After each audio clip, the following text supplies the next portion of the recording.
Hello everyone, welcome to 64 arts. ఈరోజు మనం soya chucks తోటి బిర్యానీ చేస్తున్నామండి. ఏమంటే ఈ సోయా చక్స్ అనేవి చాలా చాలా హెల్తీ అండి. ముఖ్యంగా లేడీస్కి అంటే హెల్త్ పరంగా చాలా మంచిదండి. కనీసం వారంలో ఒక్క రోజన్నా సరే మీరు ఈ ఐటెంతో కలిపి ఏదైనా రెసిపీ చేసుకుని తినండి. షుగర్ లెవెల్స్ కూడా తగ్గిస్తుంది. ఇది చాలా మంచి హెల్తీ ఫుడ్ అండి. దీంతో మనం ఏం చేస్తున్నామంటే బిర్యానీ చేస్తున్నామండి. ఈ సోయా చక్స్ బిర్యానీ అండి ప్రతిదీ కూడా నేను కొలతలతో చూపిస్తానండి. ఎందుకంటే ఎప్పుడు కూడా కొలతలతో చేసే రెసిపీ ఏదైనా సరే పర్ఫెక్ట్ టేస్ట్ వస్తుందండి. పర్ఫెక్ట్ టేస్ట్ అంటే ఏమి లేదండి, పర్ఫెక్ట్గా కొలతలతో వేయటమే టేస్ట్ అండి. అది ఇంపార్టెంట్. చాలామంది ఏమనుకుంటారంటే ఆ 4-5 వేసేసి కలిపి తిప్పేసేస్తే వస్తాయి అనుకుంటారు. కొలతలమే కరెక్ట్గా చేసి వండితే ఏ రెసిపీ అయినా అద్భుతంగా వస్తుందండి. ఓకే, నెక్స్ట్ ప్రొసీజర్లోకి వెళ్ళిపోదామండి. ఫస్ట్ ఏంటంటే మెజర్మెంట్ కప్ తోటి బాస్మతి రైస్ ఒక గిన్నెలో తీసుకుందామండి. ఇవి వాష్ చేసేసుకొని పెట్టుకుందాము. చూడండి, చక్కగా 2 సార్లు వాష్ చేసుకొచ్చేసాము. నెక్స్ట్ ఏం చేద్దామంటే అలాంటిది గిన్నె ఇంకోటి పెట్టేసుకుందామండి మనం.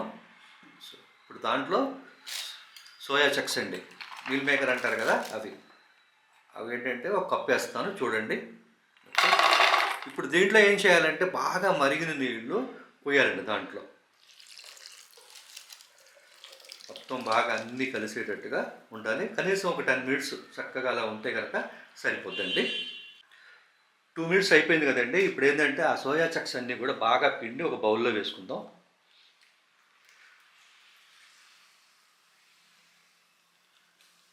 ఇప్పుడు అందులోనే ఏంటంటే అల్లం వెల్లుల్లి జింజర్ గార్లిక్ పేస్ట్ ఒక టేబుల్ స్పూన్ అండి.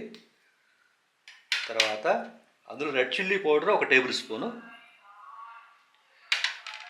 తర్వాత పసుపు అండి, టర్మరిక్ పౌడర్ 1/2 టీ స్పూన్ అండి.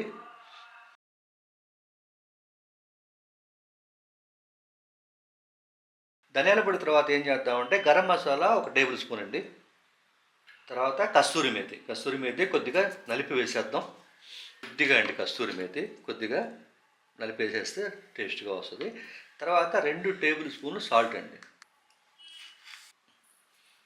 తర్వాత బాగా దాన్ని కలిపేసేద్దామండి.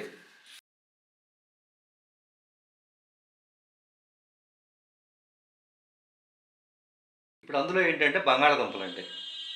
ఓకే, చూసారు కదా, ఆ కప్పుతో బంగాళదుంపలు అవి ఉడికించినవి కాదండి, పైన తోలు తీసేసి చెక్క తీసేసి మనం కట్ చేసినాయండి. తర్వాత వచ్చేటప్పటికల్లా ఒక 1/2 కప్పు క్యారెట్ ముక్కలండి. క్యారెట్ వేసాం కదండి. ఆ తర్వాత బీన్స్ ఒక 1/2 కప్ అండి. ఆ తర్వాత పచ్చిమిరపకాయలు అండి, మజ్జిగ చీల్చిని ఒక 7 వేసేద్దాం. నెక్స్ట్ అందులోనే కర్డ్ అండి, పెరుగు వచ్చి 3/4 కప్ అండి. ఇవన్నీ కూడా పాళ్ళన్నీ కూడా పర్ఫెక్ట్గా వేస్తే బిర్యానీ అనేది పర్ఫెక్ట్గా వస్తుంది. ఇప్పుడు బాగా చక్కగా మిక్స్ చేసేద్దాం. అలా బాగా మిక్స్ చేస్తున్నాం కదండి. ఇప్పుడు దాని మీద కొత్తిమీర అండి, ఫస్ట్ కొత్తిమీర చల్లేద్దాం. ఆ తర్వాత దాని మీదే పుదీనా కూడా వేసేసుకుందామండి. అలా వేసుకున్న తర్వాత ఏం చేద్దాము అంటే కనుక పొయ్యి మీద కుక్కర్ పెట్టుకుందామండి. కుక్కర్ పెట్టుకొని ఆయిల్ అండి 3 టేబుల్ స్పూన్లు ఆయిల్ వేసేద్దాం. కొద్దిగా ఆయిల్ హీట్ అవ్వాలి కదండి, హీట్ అవనిద్దాం. ఆయిల్ బాగా హీట్ అయిందండి. ఇప్పుడు చూసారు కదండి, ఆ కప్పుతో ఆనియన్స్ అండి ఆ సైజులో అలా కట్ చేసేసుకొని ఫ్రై చేసుకుందాం. ఏంటంటే మంచి కలర్ వచ్చేంతవరకు బిర్యానీ పైన చల్లుతారు కదా, దానికోసం అండి ఆనియన్స్ అన్ని ఫ్రై చేసేసుకొని ఫ్రై అంతా అయిపోయిన తర్వాత విడిగా తీసి పక్కన పెట్టుకోవాలి. చూడండి, ఆనియన్స్ అన్నీ కూడా చక్కగా ఫ్రై అయినాయి కదా, అవన్నీ కూడా విడిగా ఒక ప్లేట్లో తీసేసుకుందాం. ఇప్పుడు ఏం చేద్దాము అంటే అందులో నెయ్యి అండి, గీ వచ్చి 2 టేబుల్ స్పూన్లు.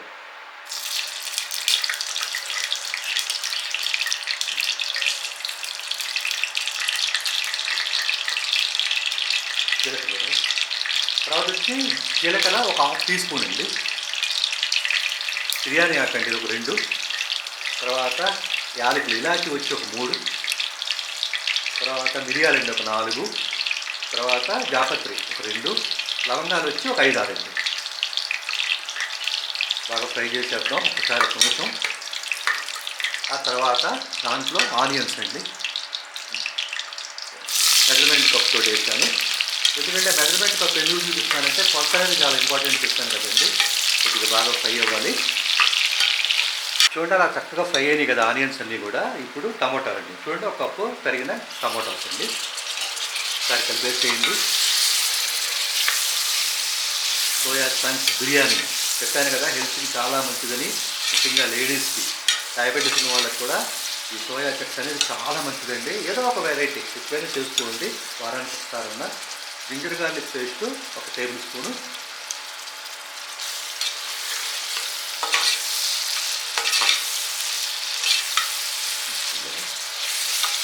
కొద్దిగా జింజర్ గార్లిక్ పేస్ట్ బాగా అందులో మిక్స్ అవ్వాలి కదా, ఒక 1 మినిట్ ఫ్రై చేసేద్దాం దాంట్లో.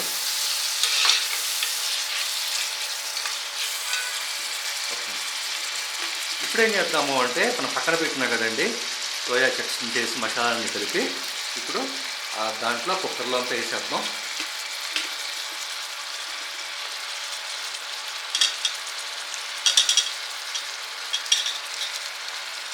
ఈ ఆయిల్లోనే బాగా ఫ్రై అవ్వాలండి, బాగా ఫ్రై చేసేద్దాం.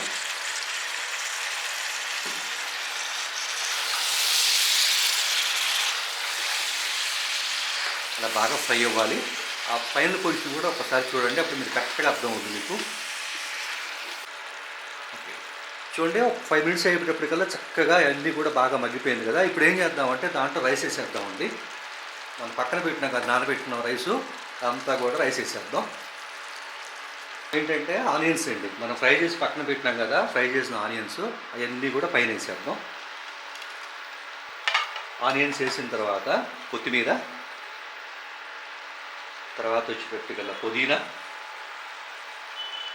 ఇప్పుడు వాటర్ అండి, మన బిర్యానీ రైస్ 1 కప్ వేసాం కదా, 2 కప్పులు వాటర్ పోస్తే సరిపోతుంది. 2 కప్పులు వాటర్ వేసాం కదండి. ఇప్పుడు ఏం చేద్దాము, మూత పెట్టేద్దాము. పైన విజిల్ మాత్రం పెట్టకూడదు, గుర్తుపెట్టుకోండి. హై ఫ్లేమ్లో ఒక 5 మినిట్స్ ఉంచాలండి, గుర్తుపెట్టుకోండి. చూసారు కదండి, విజిల్ ఏం పెట్టలేదు. చూడండి 5 మినిట్స్ హైలో పెట్టాము, ఆ తర్వాత 5 మినిట్స్ మీడియంలో పెట్టాము. టోటల్గా 10 మినిట్స్ అయింది కదా. ఇప్పుడు మూత తీద్దాం.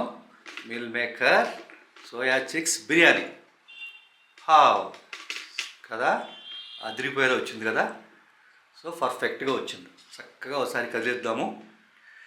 చూడండి 64 అవర్స్లో ఏ రెసిపీ అయినా సరే పర్ఫెక్ట్గా వస్తుంది. ఒక ప్లేట్లోకి సర్వ్ కూడా చేద్దాం, అది కూడా చూడండి. చక్కగా చూడండి ఎంత వచ్చిందో చూడండి, చక్కగా వచ్చేసింది కదా. ఓకే, కనీసం ఖచ్చితంగా బాగా తినేవాళ్ళకి కూడా ముగ్గురికి పర్ఫెక్ట్గా వస్తుందండి. అలాగే ఇలాంటి మంచి రెసిపీస్ కోసం మన ఛానల్ సబ్స్క్రైబ్ చేయండి. అట్లాగే షేర్ చేయడం మర్చిపోకండి. ఖచ్చితంగా చేసి ఎలా వచ్చిందో కామెంట్ సెక్షన్లో పెట్టండి. మరో మంచి వీడియోతోటి మీ 64 అవర్స్.